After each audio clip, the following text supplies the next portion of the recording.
Today we have a very interesting show for you. We are welcoming Seamus Bruner. You can follow him at Seamus Bruner, BRUNER.com. Also at Seamus Bruner on Twitter and Instagram. His book is Controligarchs, Exposing the Billionaire Class and Their Secret Deals. We're going to talk about globalism. There is that Controligarch cover. He has been the director of research, Seamus has, at the Government Accountability Institute, and author of other best-selling books, Compromised and Fallout. We've got a lot to get into today. We have, of course, with us Dr. Kelly Victory. So let's get right to it after this. Our laws, as it pertains to substances, are draconian and bizarre. The psychopaths start this way. He was an alcoholic because of social media and pornography, PTSD, love addiction, fentanyl and heroin. Ridiculous. I'm a doctor, for sake. Where the hell do you think I learned that? I'm just saying, you go to treatment before you kill people. I am a clinician. I observe things about these chemicals. Let's just deal with what's real. We used to get these calls on Loveline all the time. Educate adolescents and to prevent and to treat. If you have trouble you can't stop and you want help stop it, I can help. I got a lot to say. I got a lot more to say.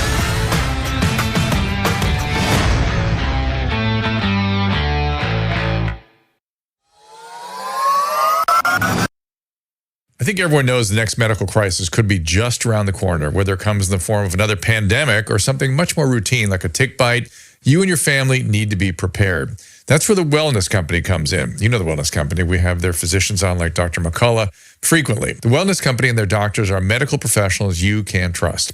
And their new medical emergency kits are the gold standard when it comes to keeping you safe and healthy. It's a safety net. It's an insurance policy absolutely. That you hope you're not going to 100%. need, but if you need it, you sure as heck are going to wish you had it if you need it. Be ready for anything. This medical emergency kit contains an assortment of life-saving medications, including ivermectin, Z-Pak. The medical emergency kit provides a guidebook to aid in the safe use of all these life-saving medications. From anthrax to tick bites to COVID-19, the wellness company's medical emergency kit is exactly what you need to have on hand to be prepared. Rest assured, knowing that you have emergency antibiotics, antivirals, and antiparasitics on hand to help you and your family stay safe from whatever life throws at you next. Go to drdrew.com/TWC. That is drdrew.com/TWC to get 10% off today. Just click on that link. So as I said, you can follow Seamus at SeamusBruner.com. Also, Seamus Bruner on Twitter, SeamusBruner. And the book, let's throw that up there one more time. It is Controligarchs. And I don't know if you all have noticed what I've noticed, but there seems to be a certain class of, certainly of politicians these days that seems to get off, for lack of a better way of describing it, on controlling other people's lives. I don't understand that impulse. I certainly don't understand people's willingness or desire to comply with that. That is the most anathema impulse in my body. But it seems like COVID taught us that a lot of people do seem to like that that controlling kind of influence in their life. So please welcome Seamus Bruner. Dr. Drew, it's such a pleasure to be with you. Pleasure to have you. I'm sorry we had a little technical problem getting going here. You hear me okay? Everything sounds good? Looks good? Everything sounds great. All right, great. So just first, let's start with the book. What would we learn reading the book? What led to your desire to tell this story? What did you notice? How did you get to this place where you felt, I got to write a book about this? Well, at the Government Accountability Institute, we follow the money. That is our motto around here. And we usually are following it to the politicians, and we exposed insider trading in Congress. We've exposed the Clintons and the Bushes and the Bidens by following the money. But I thought to myself, especially through the pandemic, why not follow it all the way to the top? A lot of times it feels like our politicians are sort of just puppets exerting the will of a more powerful group. And sure enough, the pandemic proved that. I mean, with Bill Gates, who's not a doctor at all, somehow assuming the role of global health expert and then trying out these, middle of the pandemic mandates. It was too much. And so you hear it all the time. The pandemic is over. COVID's over. Why are we talking about COVID? The reason I did this book is because COVID was just a blueprint for the future. And it was an opportunity, in the words of people like Klaus Schwab and other global elites, Prince Andrew or King Andrew, it was an opportunity. And sure enough, we followed the money. We saw that, people like Bill Gates and Mark Zuckerberg. I mean, Mark Zuckerberg almost doubled his net worth. He's now worth close to $120 billion. And there's nothing wrong with making money, but when you're doing it by locking people in their homes and forcing them into tech addiction, that's a big problem. And so that I thought following the money would be an important way to show how these guys use the opportunity of the pandemic to cash in, and how they are using it to corner key industries that are dominating every aspect of our lives. Well, let's start with Bill Gates, for instance. I've watched the documentary on him. I've read a little bit about him. I had the impression that he was looking for ways to do good. Now, he's certainly very, let's use a kind word like self-assured, or has a lot of confidence in his point of view. Is he perhaps just misguided and then unwilling to take any input or reconsider the road he's on? Yeah, so we followed Bill Gates all the way back, read all the memoirs and biographies, his father's memoirs, watched the documentaries, and you notice something. I mean, before really 1995, Bill Gates was not this philanthropist do-gooder. No, he was a ruthless capitalist who would use any tactic to get ahead. He admitted cribbing various features from both Apple and Xerox to build the Microsoft operating system.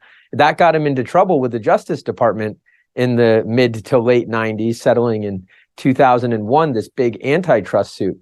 That was when he set up the Bill and Melinda Gates Foundation. It was a tactic that's been used in the past by wealthy industrialists, the Rockefellers. When Standard Oil became a trust and everybody thought that the Rockefellers were ruthless capitalists, that's when the Rockefeller Foundation sets up. And then all of a sudden, almost overnight, they turn into the saviors of mankind. So Bill Gates, as far as philanthropy, he was never charitable. His mother would plead with him, please give some of your billions of dollars away. I mean, he's been the world's richest man 20 of the last 30 years. She would plead with him right to her deathbed in the mid-90s, please give your money away. He wouldn't. He kept it until it served to benefit him. Now, once he set up the foundation, and it was really a lot of the dreams of his father, regarding overpopulation and childhood vaccinations. I mean, Bill Gates Jr., he's the third, but he, junior for all intents and purposes, was not really concerned with global health. He was concerned with tech. His father was the one who was very concerned with global health, and he chaired the foundation. He was the, general counsel and legal advisor to younger Bill Gates. But yeah, I mean, that the idea that he did, he kind of rebranded, and then he became this hero of the left. But before that, he was really a villain.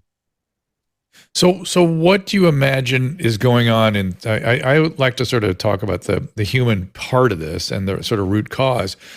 What do you imagine is going on in his head?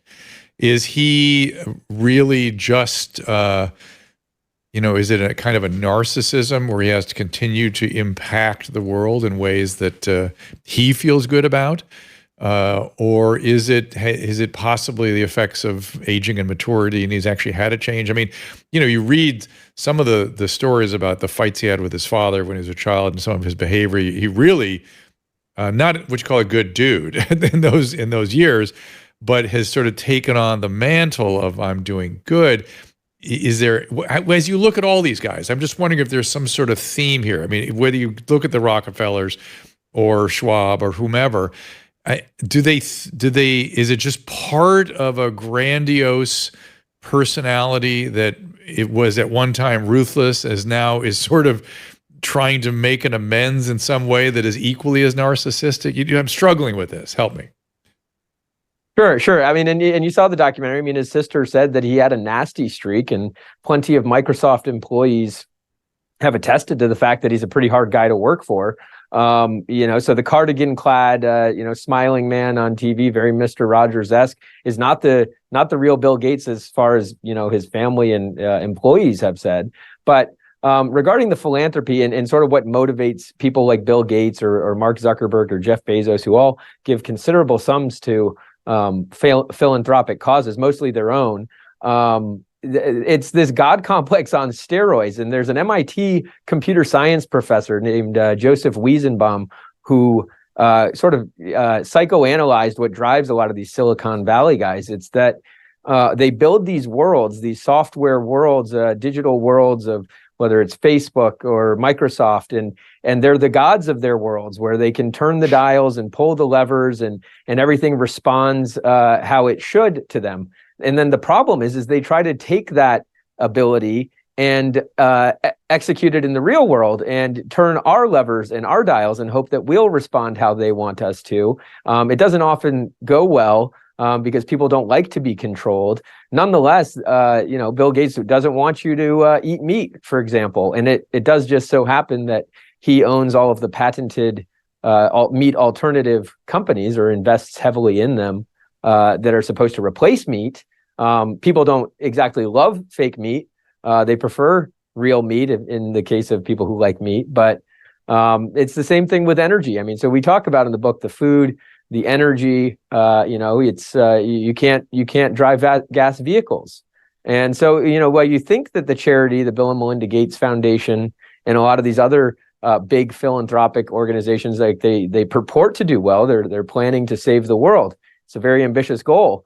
But at the same time, they end up putting out the white papers and the data that proves the case that their investments ought to be more profitable. It proves that cows are going to hurt the planet, therefore we should ban them. And countries around the world are actually taking a lot of this stuff seriously. I mean, Ireland is planning to slaughter anywhere from 40,000 to 200,000 cattle. And this all kind of starts as just kind of a idea from the Bill and Melinda Gates Foundation white paper, and Bill Gates writes about it on his blog 10 years ago about how cows are this big problem, and now all of a sudden countries around the world are planning to ban them. So this is kind of that God complex where they think that they can make a better product, a better just with the mRNA vaccines. I mean, the ultimate end goal with these mRNA technologies, which are miraculous, is according to Elon Musk, life extension. And Elon Musk said, sort of tongue in cheek, you could turn yourself into a butterfly with the right mRNA sequence. I mean, it's obviously not the case, but he says the anti-aging benefits. So they're working on anti-aging, and they're working on better meats that they grow in petri dishes. Right. And so that's kind of what animates these guys. I mean, because they can do it. They have the money and the power to do so. It's sort of, I mean, again, it's which comes first. They invest in these companies that they think are doing good, that are going to replace the things that are doing bad, and they're providing the money, and then they get profits from it. They may not have been looking for the profit in the first place, but it does look rather suspicious. But the bigger issue for me is, and this is the thing that I'm seeing, that COVID was such a writ large example of. These people are hubristic, and it's interesting to me when I look at the cover of your book, it's mostly Americans, sufficiently hubristic to tell you how you should live your life. That is anathema to every principle upon which the American system was founded, it seems to me. Did you notice that difference, and do they ever notice that issue and sort of speak to it? They don't speak to it. I mean, that Bill Gates is quoted as saying he, as a child, he was at war with his parents for control. He's always been, and when, in high school, when he was kicked out of the Lakeside High School Programmers Club by Paul Allen and the others who founded this very early software club, he kind of threatened them and said, you better let me back in, but be careful. If you give me control, I'll never let it go. And sure enough, I mean, he had Microsoft through the end there. And as far as like which comes first, the good ambitions of a fake meat company or the profits, we uncovered this strategy that Microsoft used in the 90s that got it into trouble with the antitrust regulators, and that was called embrace, extend, extinguish. That was Microsoft's term for it, where they would enter an industry and act like they're not making any waves, and we're just creating our own internet browser, nothing to see here. Eventually, they would extend their reach within that industry, installing Internet Explorer on every PC, and then ultimately in the extinguish phase, they would quote, cut off the air supply, Microsoft executives' term, to the competitor Netscape. And so that was a huge problem. Well, that embrace, extend, extinguish strategy seems to be playing out. I mean, with the food control situation where he just starts buying up some land and says, oh, nothing, I'm just kind of diversifying my assets, buys up some of these alternative protein companies. I mean, a very early angel investor in Beyond Meats, Impossible Foods, the fertilizer companies as well, these synthetic fertilizer companies, kind of joint ventures with Bayer, Monsanto, and it's really all about the patents and the intellectual property. It's not so much about saving the planet. It's that these new technologies, the fertilizers, the fake meats, and the new technologies for agriculture, they're all patented. And the family-owned farms, they can't afford to comply with the regulations. So we're really seeing the extinguish phase right now. If you ask ask any farmer how hard it is to run their business for a profit, it's very hard. I get it. And finally, before I bring Dr. Victory in here, the relationship with Epstein is kind of an interesting chapter here. Sure. So that really kicks off around 2011. Bill Gates is the Bill and Melinda Gates Foundation is teaming up with J.P. Morgan, one of the largest banks, of course, to set up this global health investment fund. And the chief of investment banking at J.P. Morgan is a guy named James E. Staley.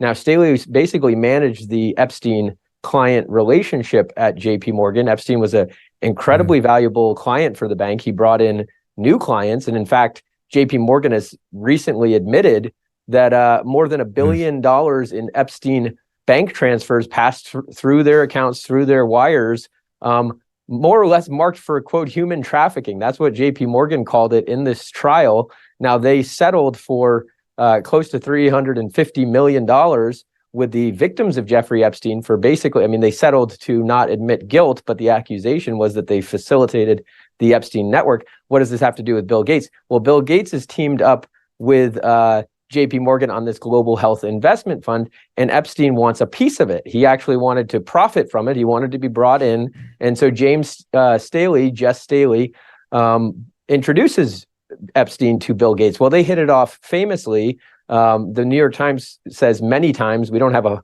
total number on the number of times that Bill Gates and Jeffrey Epstein hung out, but we know that they had some shared interests, particularly in the fields of overpopulation. I mean, Bill Gates and Jeffrey Epstein sort of differ on their solutions to overpopulation.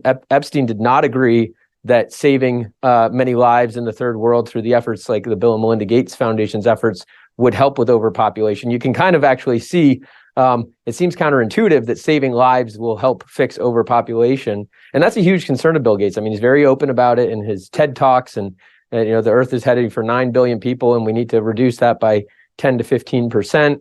But they shared that concern about overpopulation. They also shared concerns or shared interests in sort of genetic tinkering in CRISPR projects.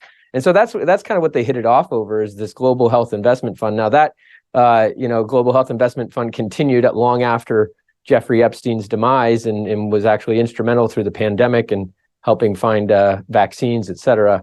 But yeah, we kind of dug deep into the relationship, and I think the most shocking thing about the whole thing is the J.P. Morgan bank transfers. I mean, if people are looking for an Epstein client list, J.P. Morgan surely has it.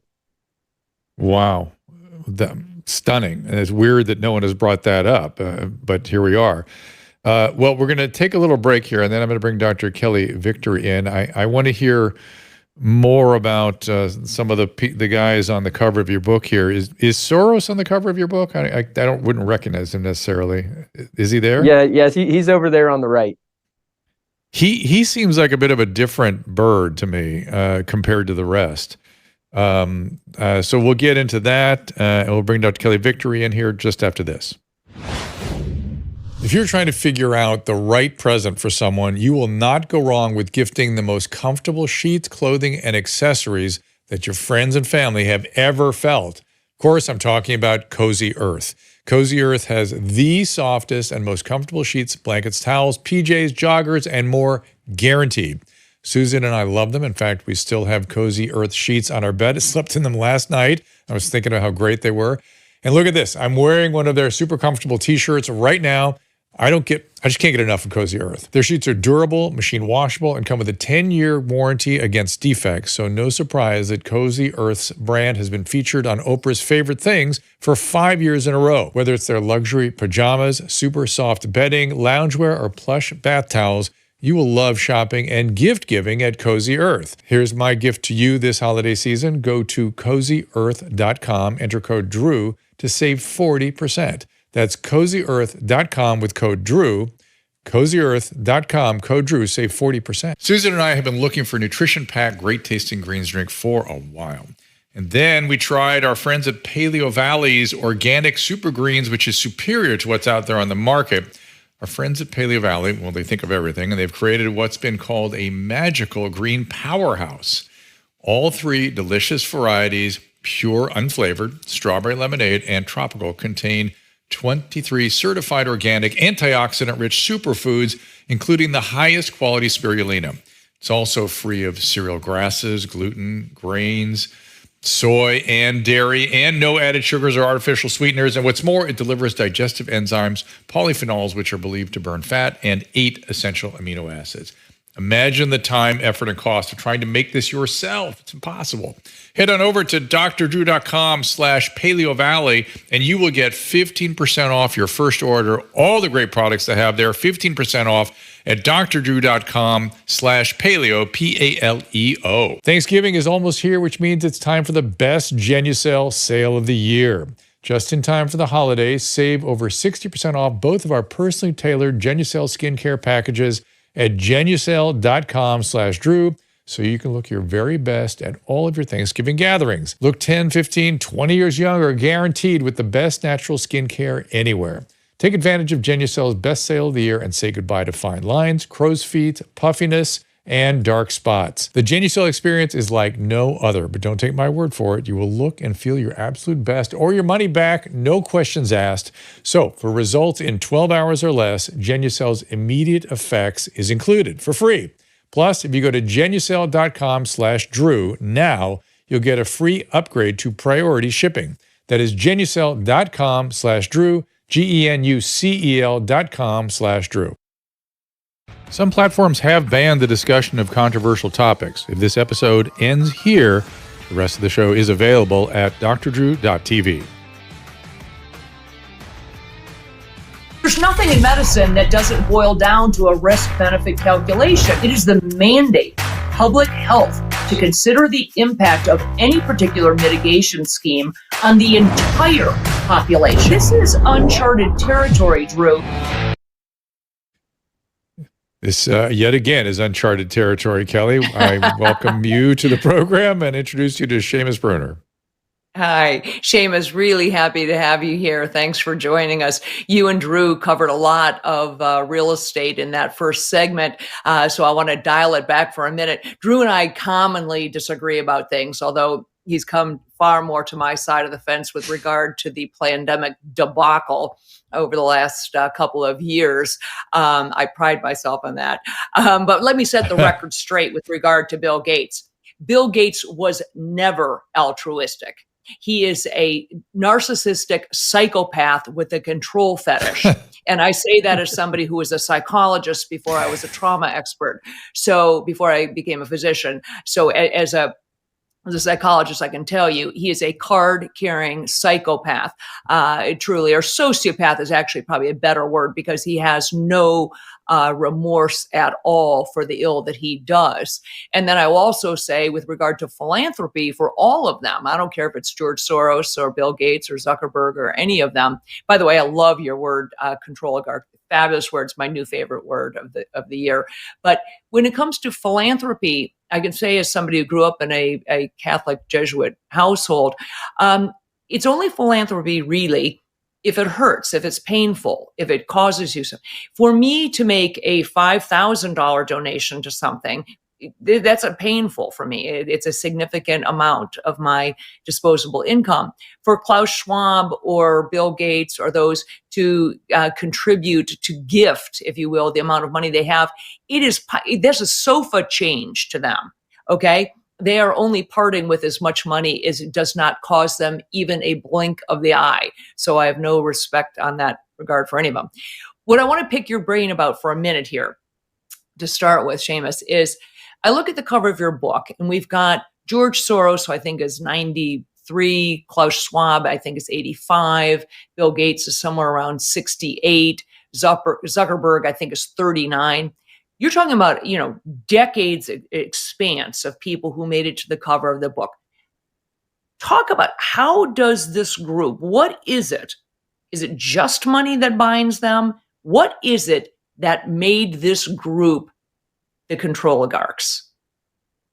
That's such a great question. It is, of course, their desire to control your life, many aspects of it, and they all are to varying degrees, control freaks like that, but they're not all the same. Jeff Bezos is certainly more, or at least historically was on the more libertarian side, and so was Mark Zuckerberg. But then you can kind of see as time progresses and, they get involved with these elite global institutions like the World Economic Forum, that they sort of bend to that angle and get an elite worldview, and the peasants do need to be controlled. I traced it all the way back. And it's probably best to start with the Club of Rome and the World Economic Forum. They were founded as more or less sister organizations, and they were founded to promote this work called the limits to growth. And the limits to growth has since been roundly debunked. It was faulty computer modeling, like the hockey stick graph, famous hockey stick graph. And the limits to growth basically held that if we don't stop producing offspring at to this rate we are, the planet's going to run out of resources. And now out of that popped up, the spaceship metaphor or thought exercise, and the life raft thought exercise. And which person would you off? Would it be the grandmother in the life raft, or would it be the young pregnant woman? All of that came from these people who, with the limits to growth, it was kind of this first idea that there's a global problem that requires global cooperation, and it's too big for any one country to solve on its own. And it really happened after World War II. This is kind of ancient history now, but it was the idea that the Club of Rome put out, that the enemy of humanity is humanity itself. We, the global elite, need a common enemy to unite against. This is more or less their exact words. We need a global enemy to unite against, and that enemy is humanity itself. And so they are anti-human, most of them. They do believe that, overpopulation kind of became a toxic brand. It's like, what do you do about overpopulation? There's not really a clear solution other than massive amounts of abortion and, lowering the birth rate below 2, which in a lot of countries, I think they should take a victory lap. A lot of countries, the birth rate is below 2, which is below the level of sustaining the population. But moving forward, they got kind of settle on, and this is the World Economic Forum, Klaus Schwab. They settle on global cooling, then they settle on global warming. Eventually, they arrive at climate change, which is sort of perfect because the climate is always changing, and every weather event can be climate change. Reuters recently reported that a lightning strike was climate change, and next volcanoes will be climate change. So climate change is perfect in the sense that the world needs to come together. The population needs to cough up a ton of money, over $1 trillion, collectively in the Western countries, to solve the problem of climate change. Now, the problem with it is people kind of have shrugged collectively about climate change. Tragically, I don't really I don't take a position on whether the Earth is getting warmer or anthropogenic or what have you. But just that the elite interests seem to get very wealthy by trying to solve these global problems. And then comes the pandemic, and so the pandemic was again this ultimate opportunity, as Klaus Schwab said in his Great Reset address.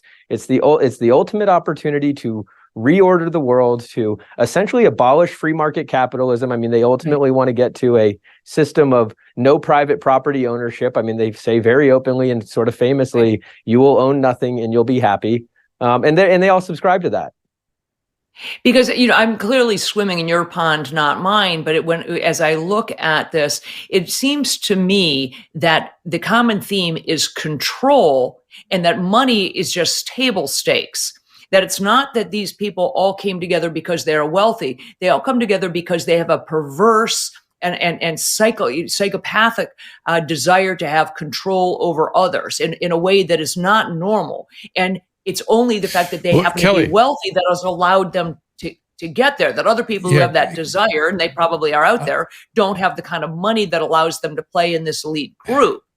Am I wrong on that? It's actually, but before you answer, Seamus, I got to jump in and just Sure. say, Kelly, as a psychologist, I wonder if you could dig a little into that. Before Seamus answers, yourself dig into that, because it actually is confusing to me, and for me, confusion is one of my defense strategies. I know that right behind confusion is rage or disbelief or something like that, but I literally look at these guys and go, why would control be telling another person how they should live their life? Not only is it anathema to the principles that I thought this country was founded on, it feels alien to every shred of my being. So just if you wouldn't mind, just what kind of person, you said psychopath and sociopath and whatnot, and in my world, they use control just to get what they want. But it feels like this is a kind of a whole spectrum of people that like control for a variety of reasons. So I want you to speak to it before Seamus does. It is the pathology of wanting control. And I would say that although people, I think, incorrectly use the word God complex about people like Bill Gates, he doesn't have a God complex. He is God's competitor. He is Satan. He is the Antichrist. He doesn't think he's God. He thinks he's better than God. He's above God. These people are godless. They are, to a person, atheist. Every one of them. They think that they supersede the will of God. And if God controls humanity and they supersede God, then they control humanity. If you want to look truly, I think psychologically, what do they get out of that? It feels sort of disgusting. Well, disgusting to you, but how incredibly empowering if you believe that you are above all. That is an incredibly empowering. It is narcissism on steroids, if you will. Right. It's taking narcissism to the level where it is absolutely deadly. There's nothing that they would stop at. And the only thing I think of that from a fictional depiction got close to that would be something like The Hunger Games, that movie, that concept where you have a group of people who, for their own amusement, it really is only because they love the fact that they feel so incredibly superior to you. You will eat bugs, you will wear nothing, you will have nothing, and you will be happy with whatever crumbs we throw to the peasants.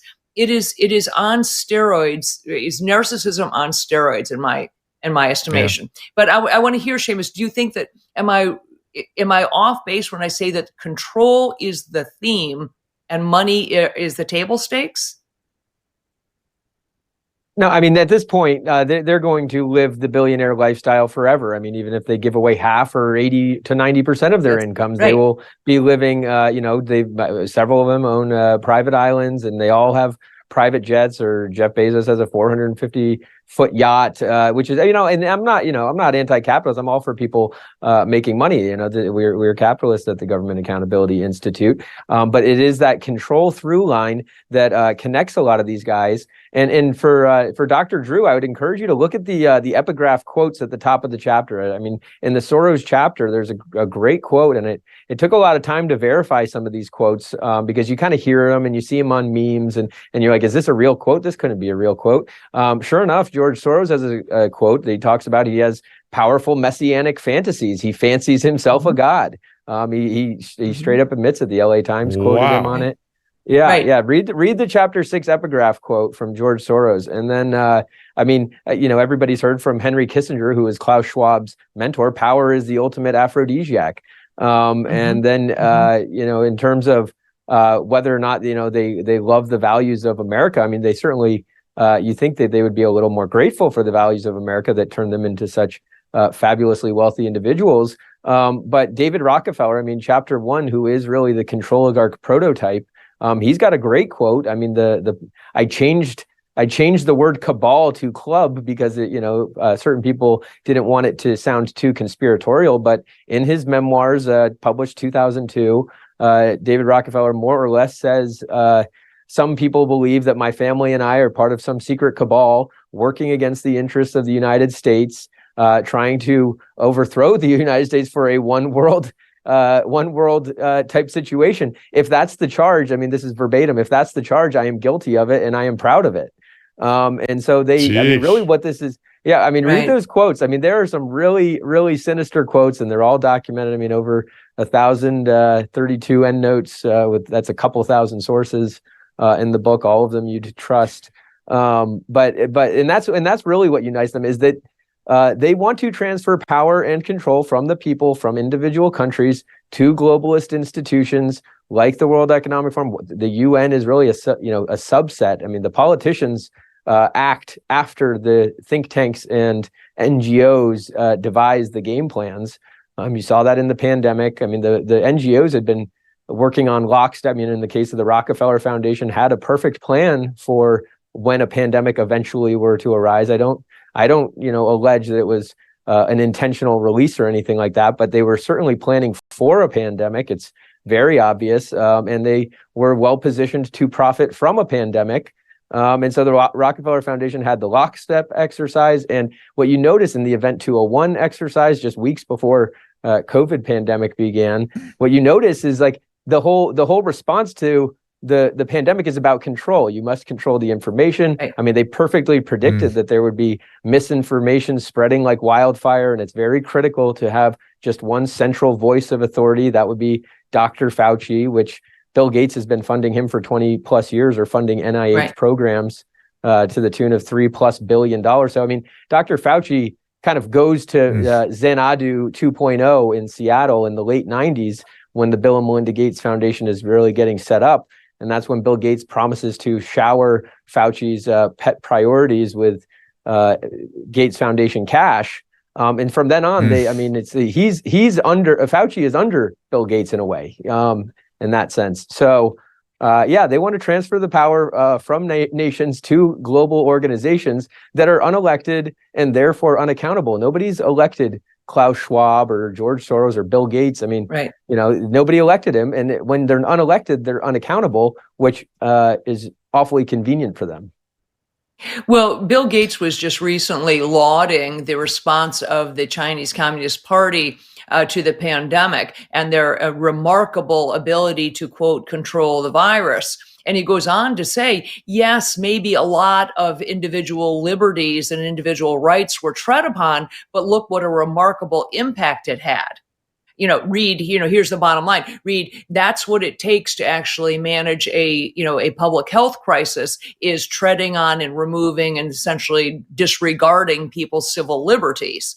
So if you have any question about whether or not he supports the values of the United States, it's clearly no, because he would absolutely get rid of the Bill of Rights and the Constitution if there's any public health crisis that they have determined as a public health crisis, which is part of the reason this WHO treaty or these amendments to the WHO with regard to the pandemic are so scary. Again, Seamus, we're talking about completely unelected individuals at the WHO. That is the long arm of the Chinese Communist Party. They clearly march to whatever the WEF says, and they're all in cahoots together. So I guess the next question for you, from my perspective, is, what is going to happen next? You clearly have done the deep dive on these as people, as individuals, and certainly their connections to one another. Where is this going? We know they're going to have another pandemic. They've got something else planned. Pandemics, by the way, are so, I'm a mass casualty specialist. It's hard to get people really fearful over something like climate change. It's just too slow. It's just too, it's hard to get people really jazzed up even about gun violence. It's a dozen people here, a dozen people there. But a pandemic's awesome because that strikes fear into the masses. So it's such a great way to get control. What from your purview do you think is going to happen next? What's next on the hit parade? Well, I'll just tell you what they tell us is going to happen next. I mean, there's this World Economic Forum visionary, Yuval Noah Harari is the author of Sapiens. He's lauded, his 30 million copies of his books have been sold worldwide. He's kind of this brilliant thinker. President Obama praised him. Mark Zuckerberg loves his work. Bill Gates loves his work. And he hedges his statements where he's saying, I'm not saying this is good or bad, but you can tell that he's sort of excited. I mean, so I'll give you an example of one of his quotes. He says, COVID, and exactly to your point, Kelly, right? Sorry. Exactly to your point. He says that COVID was critical because COVID was what allowed people to accept total biometric surveillance. That's more or less a verbatim quote. And he says, the tracking and the tracing and the contact tracing and the jabbing and the swabbing, that got people to accept not just what's going on above your skin, what's going on under your skin. And so he talks about microchips and all this stuff. I'm not saying that you're going to get microchipped. I don't say anything like that in the book, but they've certainly they're working on patents like that. The other things they're working on, digital ID. Just earlier this month, the Bill and Melinda Gates Foundation with the United Nations hosted an event called Digital ID 50 in 50 event in 5 event, which is 50 countries within 5 years will be rolling out digital ID regimes. And it's kind of sold as, oh, well, this will be super convenient for you. But it's I don't really have a problem pulling out my driver's license. I'm not sure why there needs to be a centralized database that kind of tracks all of the things that you're doing. And we saw, and I thought going into this, you hear all these conspiracy theories, it's in, what's real, what's not. That was the point of this book, is to separate the facts from the fiction. Everybody remembers during the pandemic what a ID looks like, a vaccine passport. In New York City, you couldn't go into restaurants, you couldn't socialize, you couldn't go to events without one. It's the same thing. And so really the end game is a system much like China. They all praise China, as you mentioned. Klaus Schwab praises China's COVID response. They use euphemism terms like efficiency or their ability to mobilize. But ultimately, they love this system of state-run capitalism. Klaus Schwab calls it stakeholder capitalism. He said that the COVID opportunity was an opportunity to implement stakeholder capitalism, which is this sort of hybrid of communism and capitalism with digital IDs, and they're pushing central bank digital currencies. The IMF just announced earlier this month that they're working very hard to push CBDCs. The Atlantic Council, I mean, these are big, serious organizations. It's not me saying this. This is what they're saying. The Atlantic Council says the momentum behind CBDCs heading into 2024 remains strong.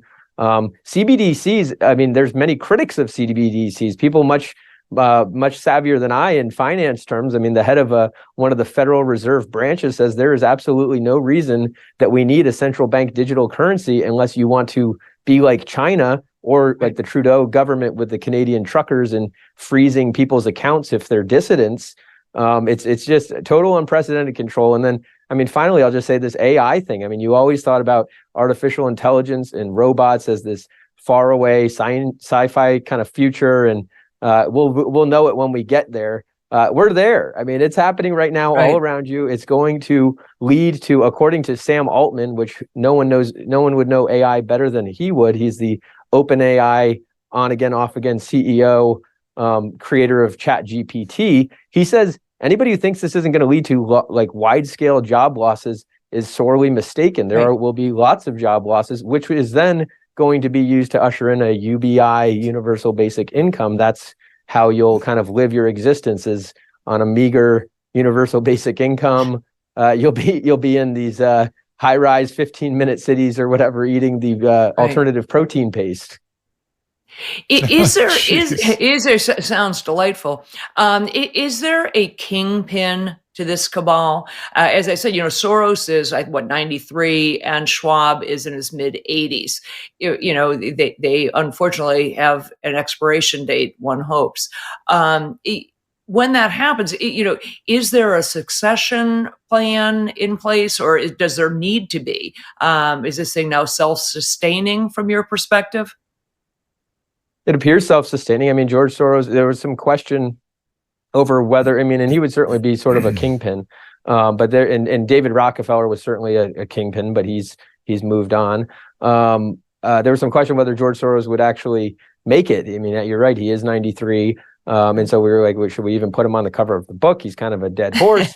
And so that really led me to dig into the entire Soros family and all 5 of his children. And it turns out his youngest son, Alexander Soros, the youngest of 5 children, each of them very radical and funding, the prosecutor, the soft on crime prosecutors and the open border migration policies type stuff. Alexander Soros, who is now just taking control of the $25 billion dark money network of the Open Society Institutes, he's more radical than his father, and he said so. And he's, going to be funding a lot of radical left policies, the open borders and the election, whatever euphemism they Seamus, use, security. What does he think? What does he think he's doing? What's his? I'm trying to figure out what his goal is, and does he not get any feedback from the data in the cities where he's creating all this mess?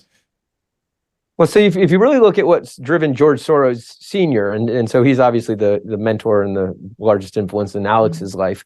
What drives George Soros Sr. is this concept of an open society, and it sounds charming and lovely, really. But really what an open society is no borders. It's a worldwide, no borders, no national, sovereignty. I mean, George Soros did grow up in Nazi Germany.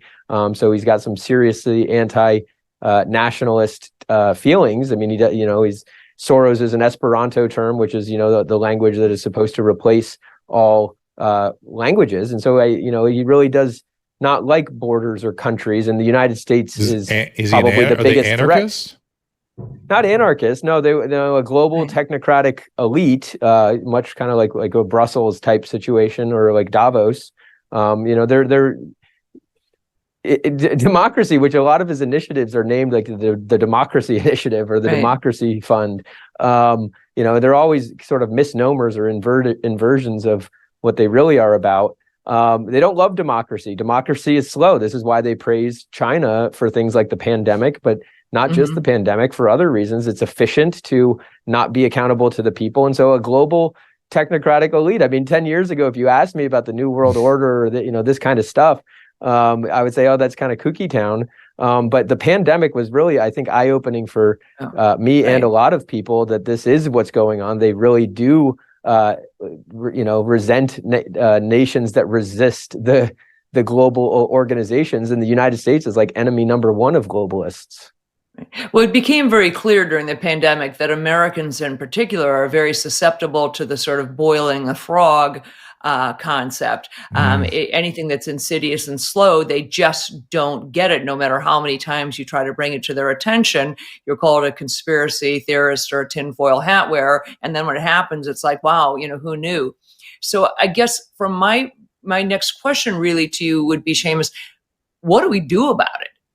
Is it too late? Are we saying, I'm happy. I have no children, and I'm of an age that I hopefully won't live long enough to live in a 15-minute city eating bugs. But what do we do about it? How do you unwind this? Well, I've got a lot of hope for the future. I don't think it's too late. I don't think it's over. I don't think they've won just yet. I mean, we're close. 2030 is what they set as their endpoint of basically total control. Agenda 2030 is like, we're going to, when they say we're going to have, totally clean power, and we're going to cure poverty, and we're going to solve, education and all they list on these goals of the United Nations, the Sustainable Development Goals, like every aspect of society. 2030 is the endpoint of which they hope to achieve it. I think just to be safe, we should say 2025. So we've got a few years, but you can see, the energy industry is getting controlled with the bans on gas-powered vehicles in favor of electric vehicles, which Congress just passed a kill switch requirement that every auto manufacturer has to be able to put a kill switch in a vehicle so that it can be remotely turned off for safety, I guess. But these things are all coming down the pike. The number one thing you can do is be well armed with the facts and know what's going on and share the facts, because you need to be able to articulate some of these things that are happening. I mean, it's not actually very hard to prove what's going on. There's every other day, as I'm going through this book launch, I'm like, wow, here's another story about digital ID or central bank digital currencies. I mean, and it's coming from mainstream outlets, so it's not really that fringe. The other thing I would say is that the solution to all of this globalism problems is local. All the solutions are at the local level, whether it's buying everything you can, as much as you can local, from your food to supporting your local businesses, getting rid of Amazon if you can. I know it's hard. I mean, the book's on Amazon. I wish it weren't, or wish it would be purchased from your local retailer. But then also getting involved with local organizations. There's a lot of them, Moms for Liberty type organizations, and going and taking back school boards, and just educating your friends and your neighbors. And what we've seen before is when their agendas and their plans are exposed, they're forced to really recalibrate and recalculate.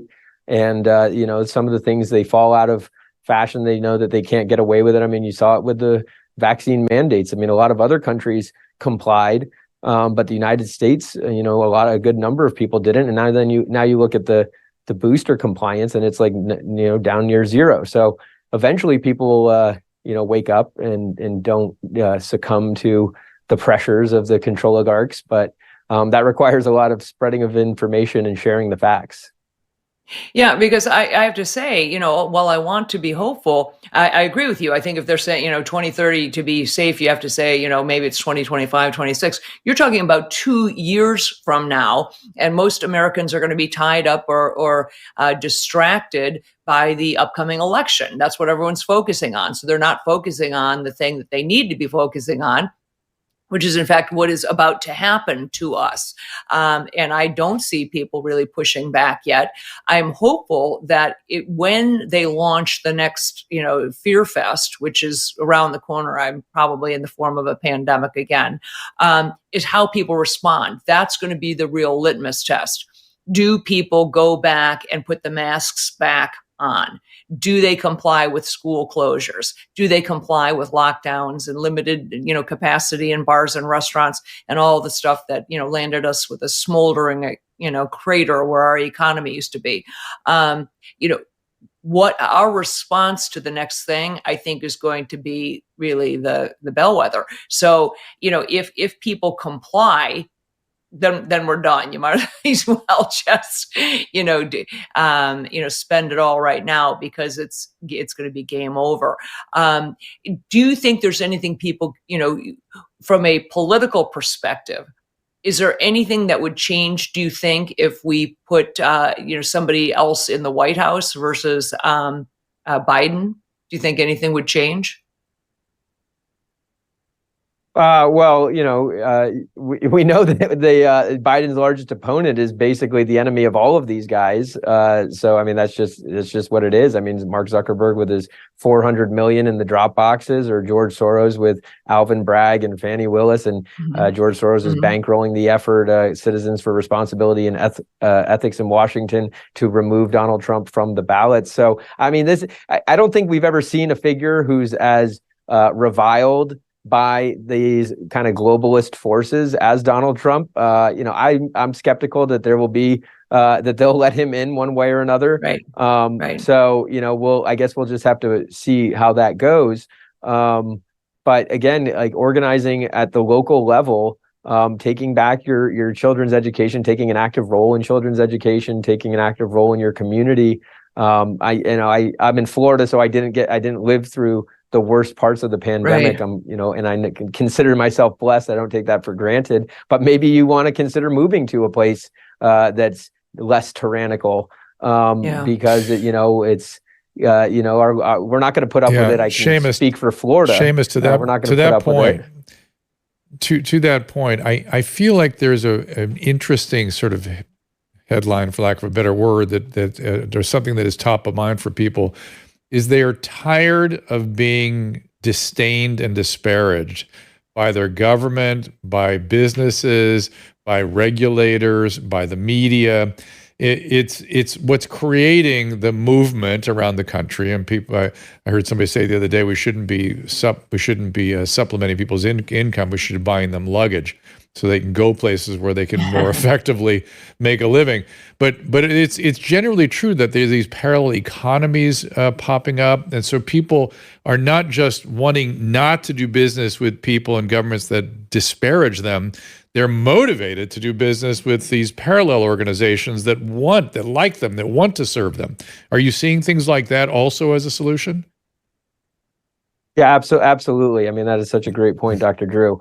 The parallel economies, and that's what I mean when I say buying local. I mean, I don't mean go fund your local Controligarch lover. Find the people in your community who think like you and support their business, and find not just in your community, but I mean, sponsors of this show and sponsors of shows that you trust. I mean, those are typically people you can rely on as the good guys. And so, find those organizations and stop funding your opposition, stop funding the people who resent you and ridicule you, and put your money in another place. Vote with your wallet. I mean, it seems so small next to these $1 trillion forces, but it, collectively makes a big difference.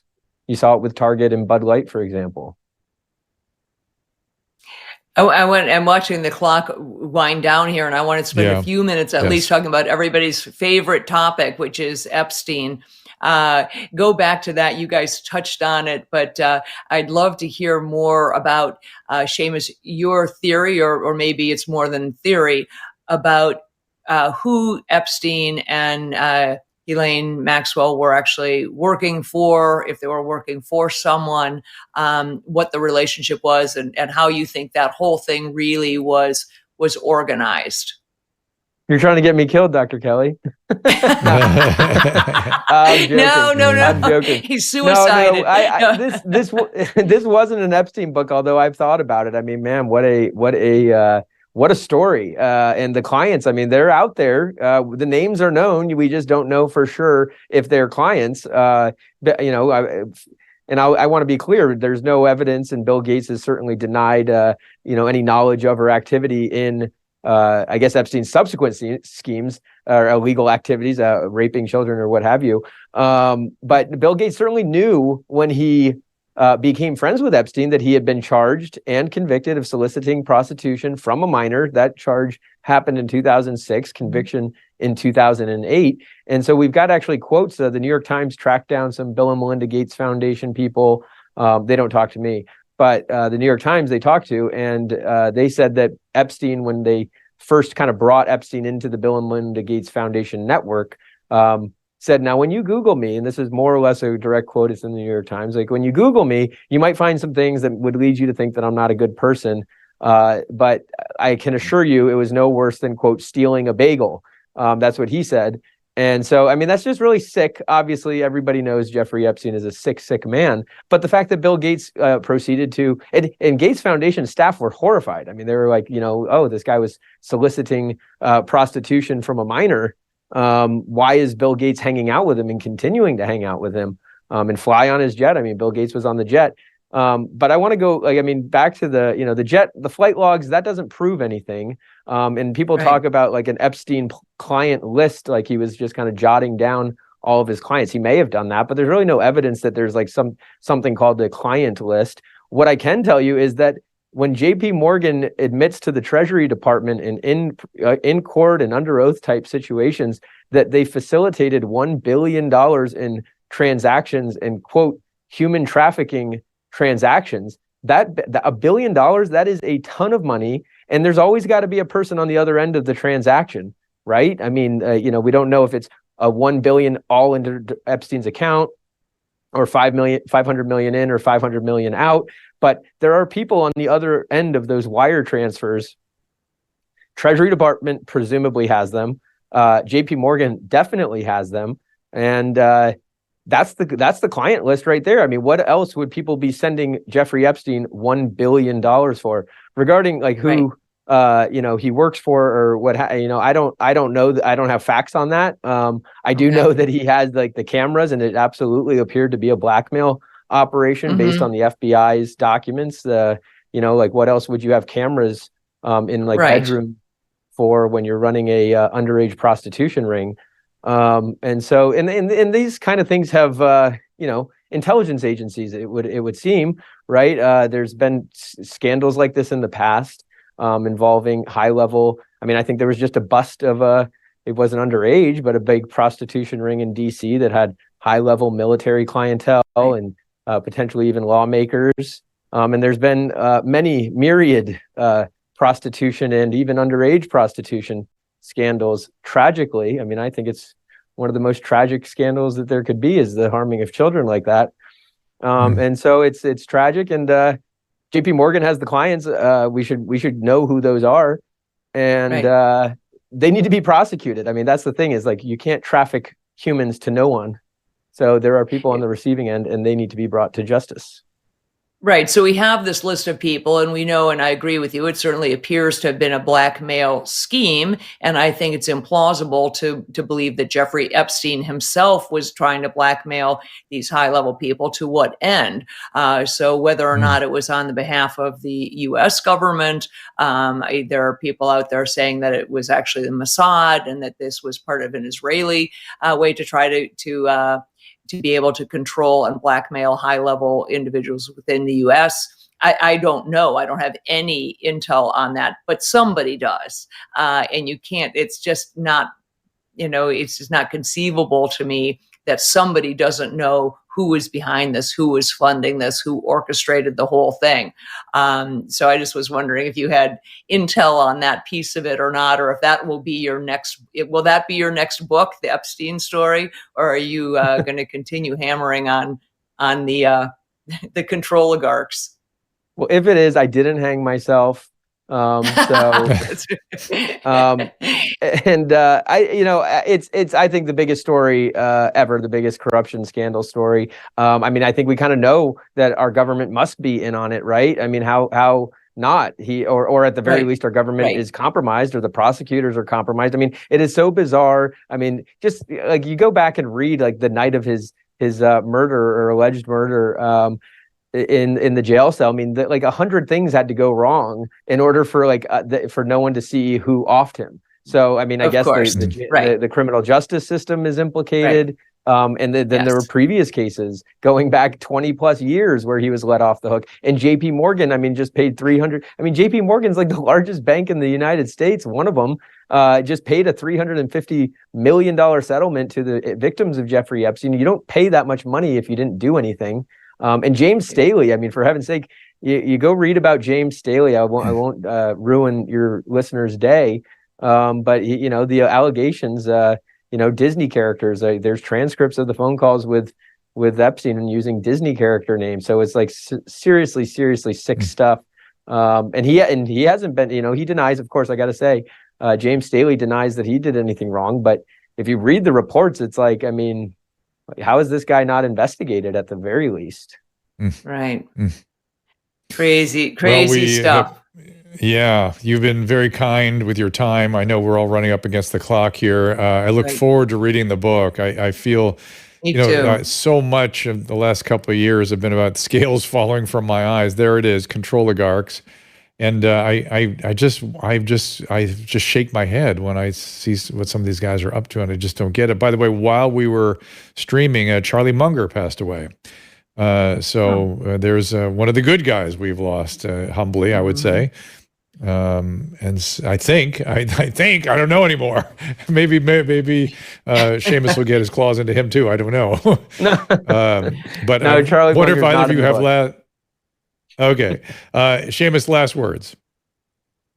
Well, I just thank you so much for all you've done. I mean, yes, scales falling from everyone's eyes, I think, it's been a big wake-up call. The pandemic was a big wake-up call that they can do tyrannical things, even to you, even to your family, in your own home. And just read the book. I mean, it's like every sector. I mean, it's got the smart thermostats, and people are getting locked out in Denver from their smart thermostats and waking up drenched in sweat, unable to control their own temperature in their home. I mean, there's some seriously nefarious things happening, and we need to get the word out like pronto. Right. Well, thank you again. We'll do it. Hopefully this is the beginning of it. Thank you. And we will let you go, Seamus. Thank you so much. You can follow him at SeamusBruner.com, Bruner. Seamus is Seamus. Twitter, same, Seamus Bruner, and Instagram. And then Kelly, it's interesting. I'm reading Elon Musk's book, his biography by Isaacson, and he's a very different character than these guys. I look forward to reading the Controligarch because Musk has no interest in control, and yet he's a very controlling businessman. He controls his empires and things, extremely controlling and demanding, but not interested in telling people how to live their life. You know what I mean? Exactly. Which is a different thing. Very different. There are lots of people who are, we use the vernacular, control freaks or very control. But these people have a pathologic desire to supersede all other power and they get off on So it. crazy. There's actually, even as source, there's an element of sexual gratification. He said it's the greatest aphrodisiac. Oof. Yes, there is actual gratification to the ability to actually control and be a higher power in the lives of people than God in their minds. So with that, I will leave. I've got to jump off. I've got another Yes, you commitment. got to go too. But, so Kelly, we'll see you soon.